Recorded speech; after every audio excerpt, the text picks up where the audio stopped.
Welcome back to the Skift Travel Podcast. I'm Skift's editor-in-chief, Sarah Kopit, joined, as always, by Skift's head of research, Seth Borko. Hey, Seth. Hey, Sarah. How's it going? Good. So today on the pod, we are going to talk about how you make tourism rise from the desert. We have Phillip Jones, the CEO of AlUla, on the podcast. But before we get into it, a quick reminder for those who are new here to like and subscribe wherever you are watching or listening. And please, if you're enjoying the show, rate us 5 stars and leave a positive review so we can spread the word about the Skift Travel Podcast. So, Phillip, we are so excited for you to be here, to be on the pod, talking to our audience. I have to start with the most basic question, though, the simplest of the questions. What is AlUla?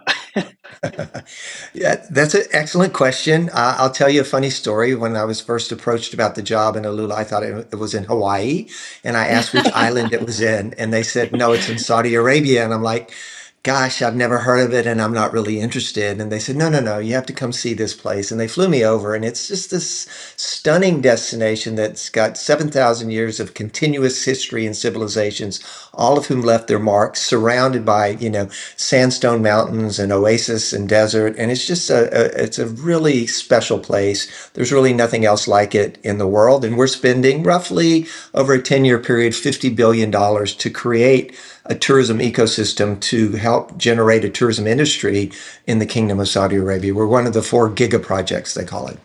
So can I ask a question then? That 10-year period, when did that clock start, and how much of AlUla is built today? I would say it started really in earnest in 2018, but then COVID came and slowed things down for a couple of years. And then, so there's something called Vision 2030. And so that's really when phase 1 of the project will be completed. Now we're extending some of the projects into 2035, 2040 and beyond because they're such big ticket items. But at the end of the day, I would say we're about 35-40% finished with the project, with another 50 to 60% to go. Yeah, so you brought up those extensions. I'm sure you saw that there was a big profile in the Wall Street Journal a couple of weeks ago about Neom, and just how basically things are a little bit behind schedule, I suppose. Has AlUla had some of the same issues that are going on there? Well, I think put it in perspective, the Neom is like $1 trillion project that is going to take 50 years to build. Whereas in the case of AlUla, we already had the assets. We had the historical sites. We had the heritage. We had all the monuments and artifacts and archaeological sites. We just needed to build hotels and restaurants and airports and all the infrastructure to accommodate visitors. So we're way ahead of where Neom is at this point. And so, and we're more of a boutique destination. We're never going to be mass tourism. And so, our goal is to have hopefully 2,000 hotel rooms by the end of next year and maybe 5,000 by the end of 2030, 2035. So, one of the most interesting things that I find, like as an American who is kind of new to working in the travel space, and when we talk about Middle Eastern tourism, especially in Saudi Arabia, like I've been a bunch of times now.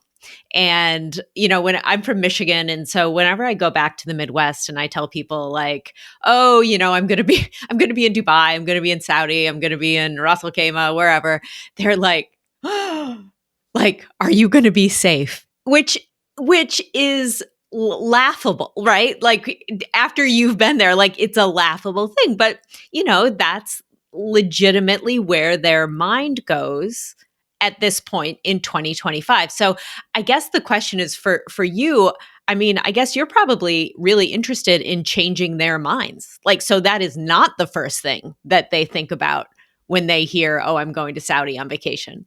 100%. I think, one of the big challenges that we have is this dated perception of Saudi Arabia, and you've been there in the last 5 years. It's completely different than it was, 10 years ago. And when I first arrived in Saudi, the men and women were eating in different sections of restaurants. Women had just been given the right to drive, the right to marry who they want, to travel without their father or husband's permission. So all of this change that's taken place has taken place in the last few years. What's interesting to me is the people pushing the change are the young women, right? Because their mothers and grandmothers didn't have the same opportunities that they have. And so now 40% of my workforce, I have about 500 employees who work in the tourism sector, are women. And they're the best, most ambitious, and hardest working employees I've ever had the pleasure of working with. Now, what's also interesting is that, 75% of the country of Saudi Arabia is under the age of 35. So it's an incredibly young country, and they're pushing the pace of change as fast as they can because many of them were educated in the West. And so they've gone back to Saudi and said, I want for my country what they have in America or Australia or England or France or wherever they went to school, right? And so that's been fun to be part of that. And, all we're doing is sharing knowledge and helping them learn about an industry that didn't exist 5 years ago or 6 years ago. And now they're going to take it forward for the next, 100 years plus. So, Phillip, you ran, on this topic, you ran the Dallas Convention Visitors Bureau. I believe you're from Louisiana, right? Yeah, yeah, yeah. Now, in my experience, people who spend time in Texas and Louisiana, they feel strong pride of place. Like, what's that cultural, like you're working with 500 young people in Saudi Arabia, you're coming from Texas. Like, what's that like in terms of creating a team and how is that like, yeah, I guess just what's that like? Well, early on, I mean, there were very few people who had any experience in the tourism industry. And so they brought me in. I mean, I was what is the equivalent of the Minister of Tourism for Louisiana for 8 years, and I was head of Visit Dallas for 16. So most of my work had been done in the U.S. market, right? But prior to that, when I first started my career, I worked for President Clinton and we did the White House Conference on Tourism, where we developed the national tourism strategy that's now part of, Brand USA today, right? And so, I had an understanding about the importance of international visitors. But, to take, an idea, which the Crown Prince of Saudi Arabia really said, I want to create a tourism industry, generate jobs in the tourism sector for my country. And he went out and he said, I want to bring in people with experience and expertise to help us do that. And so my first few hires were people from Australia or from the UK or from France. But then once I got my leaders in place, the opportunity was to educate these young Saudis and say, here's your opportunity to become part of an industry that never existed in this country before other than religious tourism. And so that's been a fun journey. And now, I have so many bright young Saudis that work on my team. They're way smarter than me. They work way harder than me. And I'm just amazed at how capable they are and how quick they learn, right? And so I have always thought of myself as the young upstart kind of guy who's come in and shake things up and turn things around. Now I'm the old wise guy, right? Which is just hilarious for me to be the old guy that people are coming to for guidance and questions that they may have. So it's kind of a fun transition. Yeah, I feel that so hard. Yeah. Yeah. I've got to ask you a follow-up question that I don't think I get to ask many people. MBS versus Bill Clinton. What's that like? Having worked for both of those people. They're both incredibly intelligent, visionary leaders. And, Bill Clinton is probably the most charismatic guy I've ever met. And no matter when you meet him, you're just like, oh, this guy's amazing. The Crown Prince is a bit more reserved, very smart, but very, very well respected. And so they're very different, but both, when I worked for President Clinton, he was a young president, right? And so the Crown Prince is only 39 and he's running this entire country and, and he's raised the profile of the country and they're hosting peace, treaties and summits and things like that, which, 5 years ago, no one would have ever thought there would be, things like that happening in Saudi Arabia today. So, who are AlUla's main competitors? I like, is Petra No, it's not. Or like, is it like Costa Rica or like the Swiss Alps, like somewhere where they do wellness and Yeah, I don't know, there's really, peace I really mean, well? there's really we've done all of our benchmarking, and there are a few places in the world that are somewhat similar, in very remote areas of the world. But at the end of the day, like Silt Island in Germany, right? Or there are a couple places in Portugal and places in Asia. But really, we're never going to be Petra. Petra, you go to, look at the Nabatean ruins. They were the northern border, we're the southern border. But you're there with 1,000 people looking at the treasury, whereas we're in AlUla with our guests are there with 10 people looking at Hegra. So we're focused on making sure the experience is authentic. It's not mass tourism. It's not overrun. We don't want to destroy what is so special about AlUla. I mean, we've been around as a stopping point on the Incense Road for thousands of years. There's a reason people stop there. There's a reason civilizations were created there, and we don't want to destroy that. Our job is to keep it around for the next 7,000 years, protect it, preserve it, and conserve it. And that's a big part of what we do. And everything we do is done according to very strict and stringent sustainability guidelines. That was one of the first things we did. So, how is AlUla different from like the other high profile giga projects? I mean, we talked a little bit about Neom, and Neom is probably the ones that if people have heard of any of them, it's probably that one. So Doria and Red what's the Sea. fourth? Yeah, Red yeah, Sea. yeah. Yeah. How do they all kind of differentiate themselves? Coexist. Yeah, yeah. I Yeah. would, yeah. I mean, Neom is in a class by itself. It's a futuristic $1 trillion development that will take 50 years to complete. And, they have some challenges, but they're making progress. Red Sea is really a series of beautiful resorts on the Red Sea. And then Diriyah is rebuilding the old town of Riyadh. And there are a couple of other projects that are also ongoing. But in the case of AlUla, we have the history, we have the heritage, we have the architecture, we have Moriah, which is the largest mirror building in the world. We have Banyan Tree, we have Habitats, which are stunning hotels. We're building many more beautiful hotels, and we have some amazing, museums that are being built. We have Wadi Al Fan, which is a huge installation of massive art into the valley. It's called Valley of the Arts, or Wadi Al Fan means Valley of the Arts, in the middle of the desert.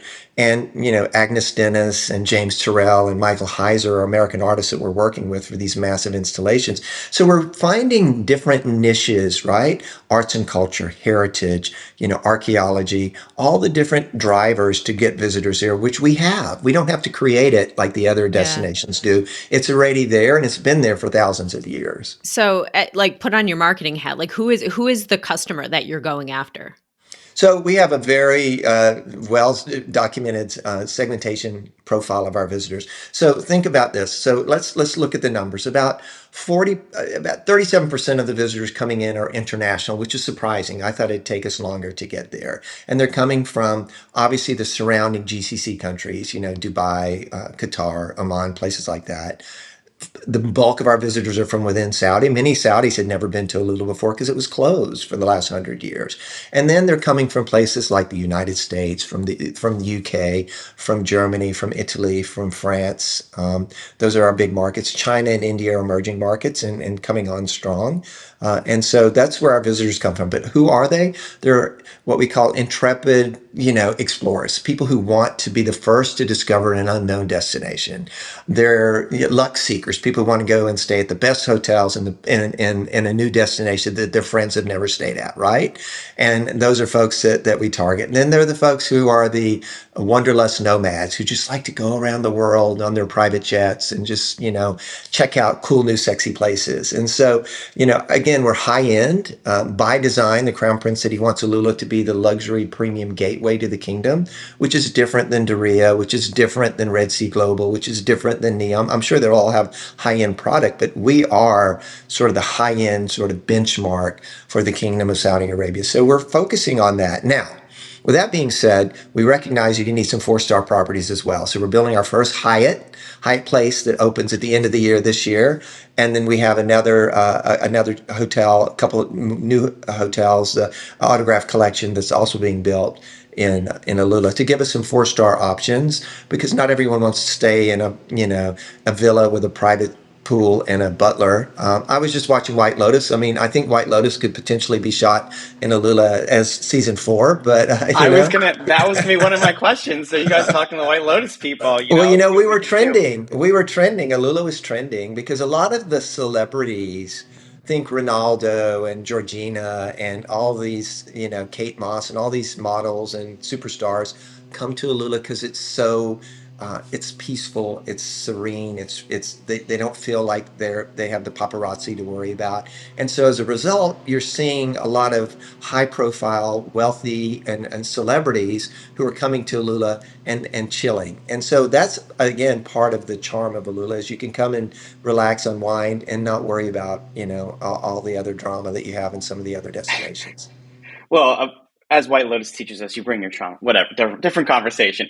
Um, but you're not worried about being branded as only Uber Lux, Ultra Lux. You would embrace that title. I mean, you talk about nomads with private jets. Not many nomads I know have private jets. You're comfortable with that top 1% market? For sure, because right now we have less than 1,000 hotel rooms, right? Yeah. So, and it's all about driving rate and demand, right? So in the season, we're at 100% occupancy, right? But in the off season, we have availability because it's so warm in the summer. So we're programming throughout the summer. We had a very good increase in visitors during Ramadan because we'd never really programmed for international visitors during Ramadan, making sure that the shops are open, the restaurants are open, there's things for people to see and do who aren't Muslim, who are fasting, right? And so we're extending our brand a little bit to make it a bit more accessible. But at the end of the day, we're a premium luxury destination, and it's a lot easier to get 1,000 visitors spending $1,000 a day than 100,000 visitors spending $100 a day, and that's the way I'm sort of looking at now. Maybe when they get to 2035 and you have 4 or 5,000 hotel rooms, they can look at extending and expanding. But again, by design, we want to be boutique, we want to be luxury, and we want to be authentic because I worry about, and I've gone to Petra and done it, met with them, and I love what they do, but it's so not who we are, right? We want to be the authentic destination, and we're investing in product, museums and other assets to make it, a very, I think, cultural, historical, and authentic experience that you can't find anywhere else. Certainly in the Middle East, if not the world, and that's cool positioning for us. And I don't mind that branding at all. We say it's forever revitalizing, which is our tagline, and I think it fits as well. All right, so we're going to take a quick break there. Seth and I have like thousands of questions because this sounds exactly like where Seth and I want to go on vacation. You so, do. You definitely do. So we'll be right back right after this.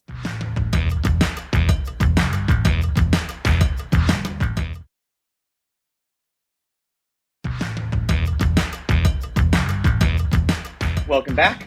If you're joining us, we're still speaking with Phillip Jones, Chief of Tourism for AlUla. And what you just ended with was forever revitalizing, right? That was your tagline. One of our mega trends this year is about luxury travel, which is very much in your wheelhouse, and how it's shifting from maybe like that gold-plated level of opulence to something a little more meaningful. So maybe if you could talk a little about that sort of transformative experiential element of AlUla and what you are doing to have those elements as part of your destination. That's an excellent question. I think, we're very focused on the experiential side of the visit, right? And so we want to give people the opportunity to do things that they can't do anywhere else in the world. So, for example, getting up early in the morning and taking a hot air balloon over the Nabatean ruins and seeing 111 monuments in one location as you're floating through the air, beautiful crisp air in the morning, right? Or, having the longest zip line or abseiling or via ferrata on one of the big mountains overlooking the oasis in AlUla. That's another experience. Or, doing hiking or mountain biking or camel riding or horseback riding in these beautiful trails throughout the destination, we're finding ways to really keep the visitors engaged in experiences. Right now, we're investing also in a new project that is being announced shortly, which is a state of the art, and it's going to be world class. It's going to be one of the best, I think, observatories in the world when we finish it, and it's going to be focused on astrotourism. And we just received our dark sky certification, first in the Middle East to be dark sky certified, and it just lends itself, because one of the most popular things that visitors enjoy when they come to AlUla is stargazing, because there's no light pollution. We have a low light policy, so you look up in the skies and you see thousands of stars, right? And so those are the type of experiences that we offer that are very unique and authentic to AlUla that you can't experience anywhere else. And so that's what we're trying to do, is find those unique value propositions or unique experiences that are only in AlUla. And that's one of the things we do. And then we activate the destination, which is different than perhaps some of the other projects in the kingdom. We activate with a series of concerts and special events and sporting events, and you name it. So throughout the year, we have different pillars driving different activities that I think will drive a different visitor segment to the destination. There are people like me who will want to run in the hottest marathon in the world in August in AlUla. So it's called Desert Blaze, right? And we had 400 people who ran it last year, or things like that. So we're finding unique experiences that that will, I think, cater to different audiences, again focused on high-end visitors. But we're also doing glamping, and there's some camping, and we're working with Virtuoso and Abercrombie and Kent and others to make sure that we are packaging these experiences in a way that is palatable and appealing to their target audience as well. Anyone fun coming to perform, like musicians coming to perform, that you can share with us? I can tell you who we've had in the past, right? Everyone from Mariah Carey to, honestly, we have had so many that it's hard to keep track of them. But several of them have fallen in love with AlUla. I think one of the ones that continues to come back is oh, God, I can't remember her name now. She's from New York. New York. Alicia Keys. Alicia Keys. Yeah, Alicia Keys. Very good. She's come back multiple times, and we've had just a host of really unique sort of performances. One of our signature performances every year is Bocelli.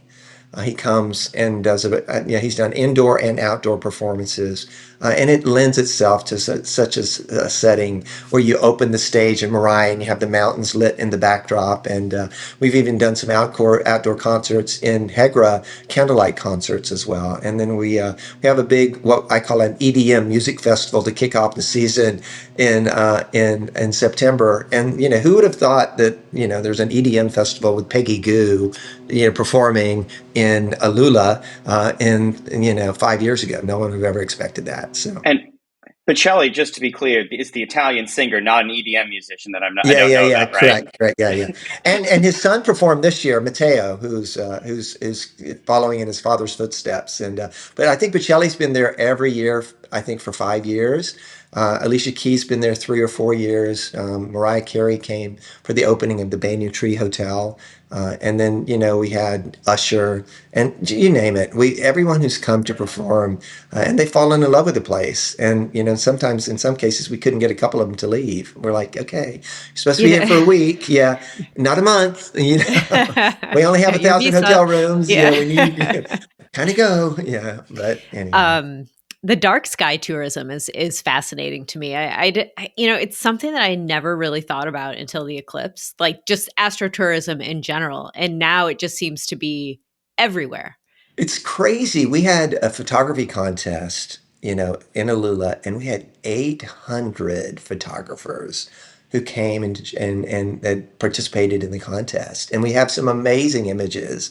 And it's really, it's called Manara, the observatory that we're building. And we've done the preliminary studies between students and scientists. And we're actually on a couple of itineraries of astrotourists who now travel. And we expect around 40,000 visitors when we have it up and running in a few years, because people are they they travel to see these unique, stargazing opportunities that they can't find where they're from or anywhere else. And so it's really it's a niche market that we think has huge potential. Yeah, it's like I wonder if one of the reasons is that it's just simply something that doesn't translate as well on a computer. Like when you're Right. looking at it, Yeah. it can still be very beautiful, but until you're out there and see that, I don't even know what the dimension would be, the panorama of everything. It's amazing.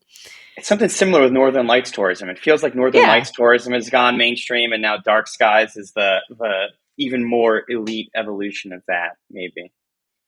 Can I ask you, and it's not really a question, but speaking of niche, interesting things at AlUla, Arabian leopards. My understanding is that you have basically brought these animals mostly back from extinction. I don't know if I really have a question. I just think they're neat. I like animals. I like wildlife. Tell us about the leopards. Can we see them? Tell me about it. So, it's a really interesting project.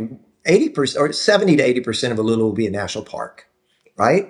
And we're actually going to be announcing a partnership with a well-known American park and the Sharon National Park. When I'm in Washington next week, we're there to finalize that, and that will be announced in the near future. But we recognize that the Arabian leopard it's almost extinct. There are less than, so supposedly 100 to 200 in the world today. And so they've started a breeding sort of facility, but also a breeding initiative to bring them back, and in captivity, they're breeding them. And we now have 31 leopards that have been bred. And they're now, what we're doing is releasing oryx and gazelle and other animals so that when we release them in the Sharon Nature Reserve, they'll have a food source, right? Because they've been hunted and we rescue, if we find one, we rescue it. We just went into another country and rescued one, right? But we have an Arabian leopard breeding facility in Taif, which is about 2 hours north in the mountains of Jeddah. And we're building our second facility in AlUla that will open sometime in October. And we will then have a facility where people can come and see the Arabian leopards, learn about the Arabian leopards.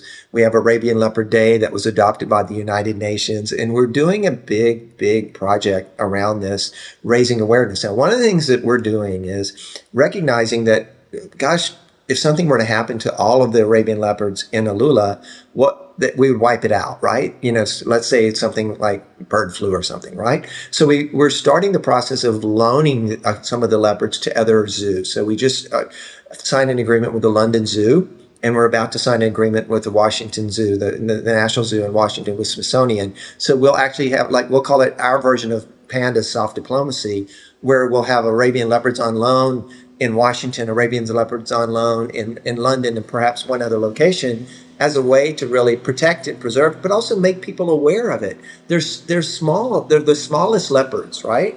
And they're stunningly beautiful. We had triplets born this year. And when you look at them and you go and see them, they're just beautiful animals. And to think that we can help now bring them back from extinction is something that we're really proud of. And it's one of our signature projects for our wildlife and nature team that we work on year round.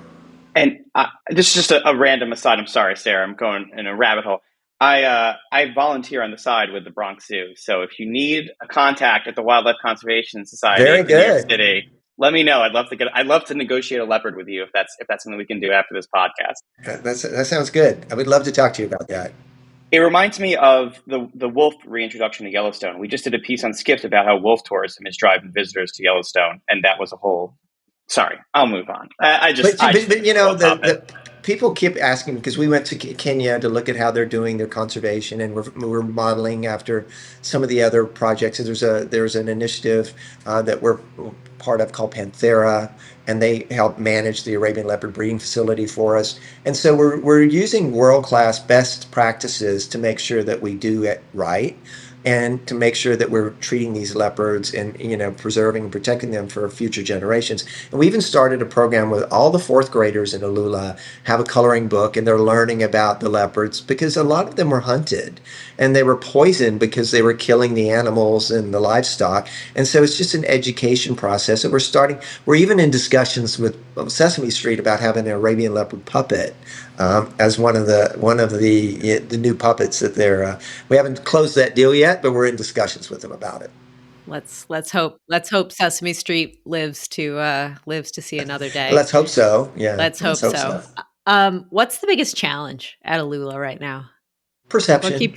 Yeah, perception. I mean, I love to tell the story about when I first took this job. I'm like, well, I'm going to go talk to the travel editor at the New York Times and tell them what is this amazing project I'm working on called AlUla. I couldn't even get in the door. They wouldn't even see me, right? And then the second year I went back and they're like, okay, you can come in, but we're never going to do a story on AlUla or Saudi tourism. Third year, they're like, we've been reading a lot and seeing a lot of things going on. Fourth year, they said, we're assigning an editor, and they did a big story on Saudi tourism in AlUla. And I believe we have another one coming out shortly. And so, to me, having the New York Times cover AlUla tourism is a huge, I think, indication that the perception is changing. But still, there are people like your family or friends from Michigan who, when they say Saudi Arabia, go, oh my God, why would you go there? It's the safest place I've ever worked or lived. I mean, you leave your car unlocked, you leave your door unlocked. I mean, it's incredibly safe. People are very respectful. The other thing that surprised me when I arrived was how friendly, how warm, how gracious they are. They invite you to their home. They always want to have coffee with you. I'll be out running and someone will say, you want to have a coffee? I'm like, it's a little hot for that, but I'll take a water, but they're lovely, warm, generous, and gracious hosts. And they're proud of their country and they want to be able to sort of showcase it to the world. And that's what we're here to do. And it's fun. What about on the industry supply side? Is there a perception issue with the hotel brands or with the airlines in terms of getting connectivity or supply or product? I mean, that was one of the first two challenges we had was, the hotel brands. We have an Amman being built right now. And, they've announced, a famously low-end brand, right? That's another low-end brand. We just opened a Chetty, which is another famous low-end brand, which is stunning. And it's the first hotel built on a UNESCO World Heritage Site in the old railroad station, and where we have the restored rail car that Lawrence of Arabia blew up. As part of that, it's now in the restaurant at Chetty Hotel, which is a stunning restaurant in and of itself. And so we have some beautiful hotel product. We have obviously Banyan Tree Habitats, and we have Shadin, and we have several more to be announced, including brands that you would know, like say Four Seasons, Six Senses have also been announced. So we have some really cool brands coming in. But at the same time, I think one of the things that, we really don't have an issue with the brands. Also from a hotel perspective, from an airline perspective, we have Qatar Airlines from Doha now. We have Royal Jordanian from Amman. We have Gulf Air from Bahrain. We have Fly Dubai and Emirates from Dubai. And then we have all the Saudi Airlines from service from Jeddah, Dammam, and Riyadh. So and that's one of the first things we did. We went from 4 flights a week to now 32 flights a week. Now, in the off season, it'll reduce probably to 15 to 20 flights a week. But access was the biggest issue we faced. But we built an airport, small airport, but it's busy, right? And so we hosted 400,000 passengers last year. So getting significant numbers of visitors through the airport. Well, between the leopards and the heritage site and the UNESCO sites and the Amman Hotel, I'll just go there, and the Amman Hotel. Maybe, Seth, we need to add it to our list. I think you should. Yeah. Where we're going to do the pod. I have a little list going right here. Well, put AlUla down, but put it down from October to April. October to April. Maybe you can even get away with May, but June, July, August, it's pretty warm. And, unless you want to get up early in the morning and do, some hikes and stay out late at night and do stargazing, we'll have some other activations and activities, particularly focused on wellness and sports. But and we'll have some concerts and other activities taking place during the summer. But the weather between October and April is lovely. Can I ask, and maybe as we're coming into the home stretch, I mean, this sounds like a really incredible destination and a huge project that you've taken on. And we've got a lot of listeners in the destination world, the hotel world. What would you say is like, not everyone's going to get the chance to build a ultra high-end luxury destination, but what would you say like the lessons learned for you or the takeaways from you from going through this journey that maybe are more broadly applicable for other destinations or other just people, in the industry? I always tell people that, no risk, no reward, right? So if you're afraid to go out there and try something new and different, no one's guaranteed success, right? But if you're willing to, take a risk and try something new and different, which is what I've done in AlUla, and then work with people, but work with them in a way that is respectful. I've seen so many of my counterparts in other projects who come in and they're like, I know better than you, and I'm the expert here, and you don't know what you're doing. You have to listen and work with the locals and with the residents of the country because they have a different culture and a different perspective. So you have to find a way to balance that, right? But if you're given an opportunity to do what I've been able to do, I would say take full advantage of it. Take the knowledge you've learned and come in with an idea, an attitude that you're here to learn and also to educate this generation of future leaders of this country in an industry that didn't exist before. And you will find such appreciation and such respect for what you're doing that it's really hard to match anywhere else. I've been blown away by the project in AlUla and in the kingdom. I've been blown away by the leadership of the country, which is incredibly young. I've been blown away by the passion of all the Saudis I work with. Not all of them, but 99% of them are just amazing people. And so I feel very blessed to be part of this journey. And, I've been there now almost 6 years. I thought I'd be there for 2. So yeah, you just never know where life may lead. So, I'm still having fun. So we shall see. All right. Well, Phillip Jones, AlUla, thank you so much for coming on the pod. This has been a really lovely conversation. Thank you so much. And please go to experiencealula.com so you can learn all about the fun things to see and do in our destination. You heard the man. Go check it out. Learn about the black skies. Learn about the leopards. And don't forget, while you're doing that, after you visit that, like and subscribe. Skift Travel Podcast. Thank you so much. Thank you. See you next week, everyone.